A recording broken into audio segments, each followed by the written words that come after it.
Hey, what's going on, ladies and gentlemen? Brandon Roberts here, head coach of Flex Fitness Systems. Just wanted to give you guys a quick new video detailing the topic on top 5 mistakes that you're making when trying to lose body fat.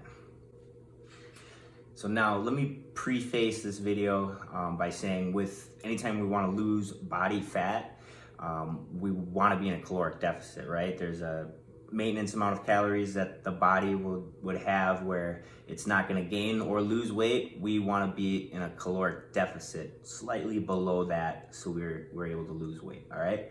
Okay. So mistake number 5 would be drinking your calories. All right. Drinking your calories, that can come in the form of drinking soda, Coca-Cola, Pepsi, root beer, all that stuff, drinking alcohol, or even fruit juices, right?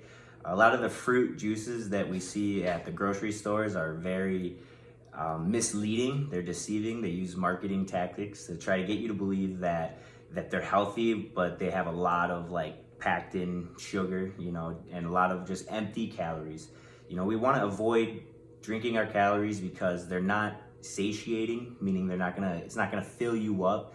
If you eat 200 calories versus drink 200 calories, odds are you're gonna be a lot more filled up after eating 200 calories. So that being said, you wanna drink a lot of water, really. That's your best thing to consume in liquid form is water. We're made up mostly of it. But also a lot of things to get around that, if you still have a sweet tooth, would be drinking diet soda. There's a lot of research that backs up that diet soda is perfectly fine. The artificial sugars not going to give you cancer. They're not the secret cause behind weight gain. Diet soda is a-okay. You can see it in a lot of professional bodybuilders. They drink liters of it, literally. There's flavored waters like the Mio that you add to regular water. So there is a lot of 0-calorie options for drinking water, but just try to avoid juice, alcohol. I also I don't really drink necessarily regular milk these days. I haven't drank regular milk in a long time. I made the switch to almond milk. It's a fraction of the calories. It was a little weird at first.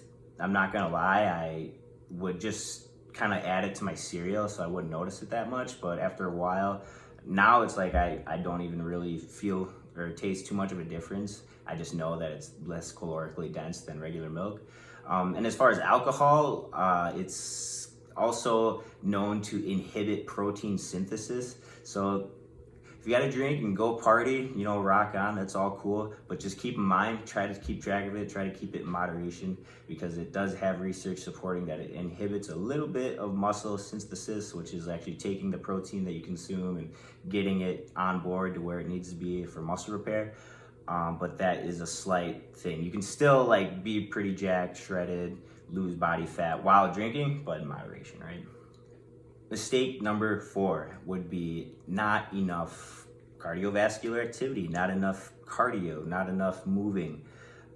It doesn't necessarily mean you have to just sit there and endlessly, blanklessly stare on a treadmill or a bike, but try to incorporate it into just having an extra active lifestyle. Try to just make the things you do on a day in, day out basis require more physical exertion. When you every opportunity, no matter where you are, if you're at the store, maybe you park a little bit farther away because it makes you walk more to the store and walk out farther with the groceries. You're burning calories than taking the steps instead of escalators and elevators as much as possible. Little things like that add up in the long run, and your body's gonna thank you for it.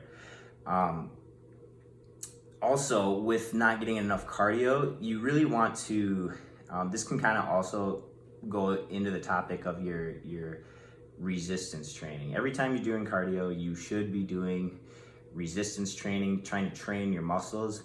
And one mistake that people make a lot with that is that they just go through the motions.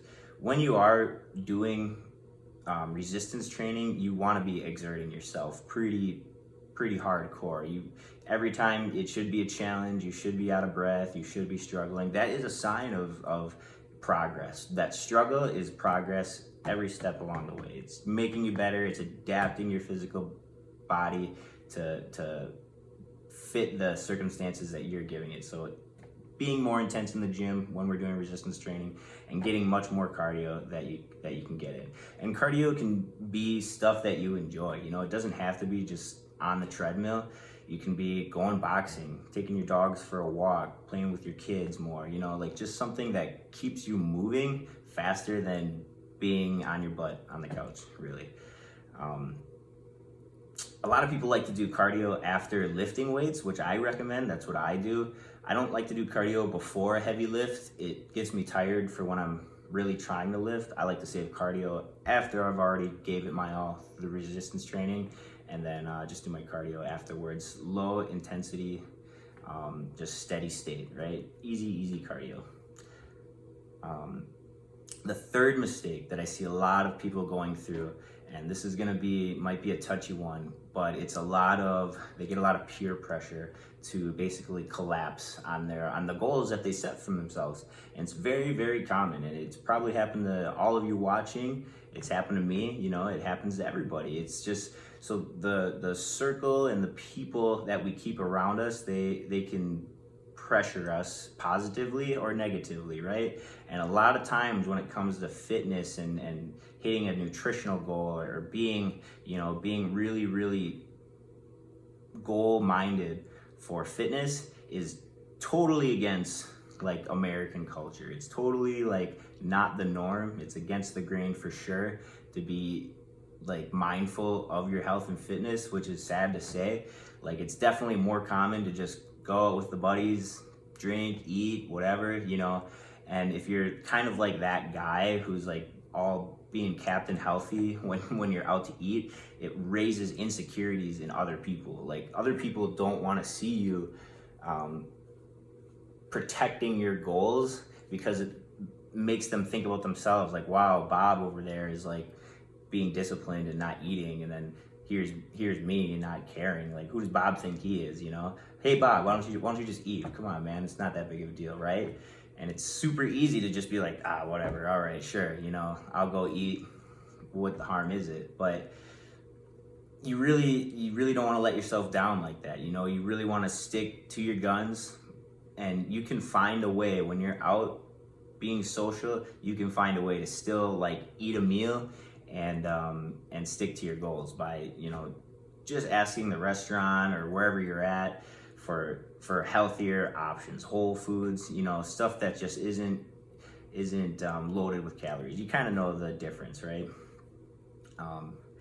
Yeah, when you change for the better, some people get a little weirded out by that. They'll feel uncomfortable with themselves, which it's too bad, but after a while, they'll look at you as like an inspiration. Another thing with the eliminating peer pressure is you want to eliminate all the little traps that are at home.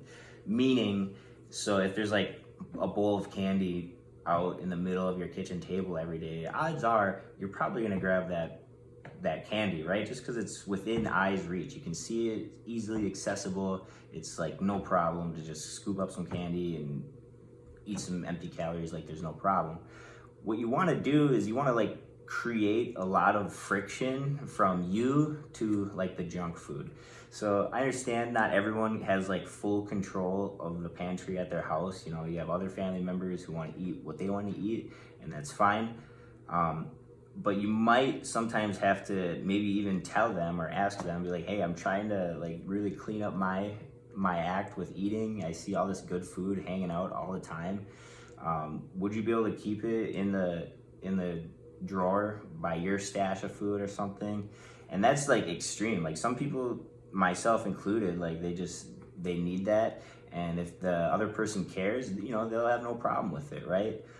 As far as for yourself, you don't want to bring in a lot of food, a lot of junk food, because you know if you bring it back from the grocery store, it's gonna get eaten, right?